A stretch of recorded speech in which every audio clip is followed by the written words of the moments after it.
আজ বৃহস্পতিবার, আমার ফুলটা তুলতে অনেকটা দেরি হয়ে গেছে, ছাদে আসতে পারিনি নানা রকম কাজের জন্য। তাই এখন ফুলটা তুলে নিয়ে যাচ্ছি, পুজো দেবো। আজকে তো মায়ের বার, আর আমার মা আজ অনেকগুলো ফুল দিয়েছে।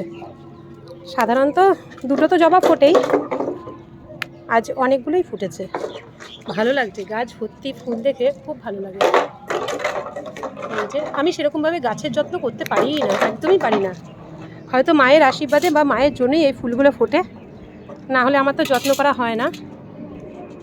বলে না মায়েরটা মায়ে জোগাড় করে নেয়, সেরকম। এই ফুলটা তো কত বড় হচ্ছে, আমার হাতের থেকেও বড়। কি দারুণ লাগছে ফুলটা, তাই না?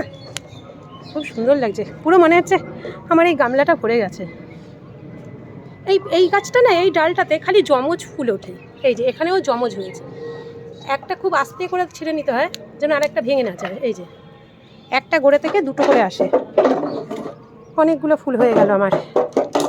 আর এই যে যেরকমভাবে ইনি খেলাধুলা করে সেরকমভাবেই হচ্ছে। পরিষ্কার লাগছে, তোমাকে একটু পরিষ্কার লাগছে। এইদিকে চলে আসো, এখানে চলে আসো, এখানে চলে আসো, একটু এখানে দেখি। হ্যাঁ চলে আসো, একটু পরিষ্কার লাগছে। তুমি স্নান করেছো? ও বাবা, তুমি স্নান করেছো? আরে বাপরে, বাবার বাবা, বাবার মতো চলছে। আমাদের ওপাশে জগদ্ধাত্রী পুজো হচ্ছে, কি সুন্দর হচ্ছে। দেখো দেখো দেখো, এখানে চলে আয়, চলে আয়, আমি চলে যাচ্ছি।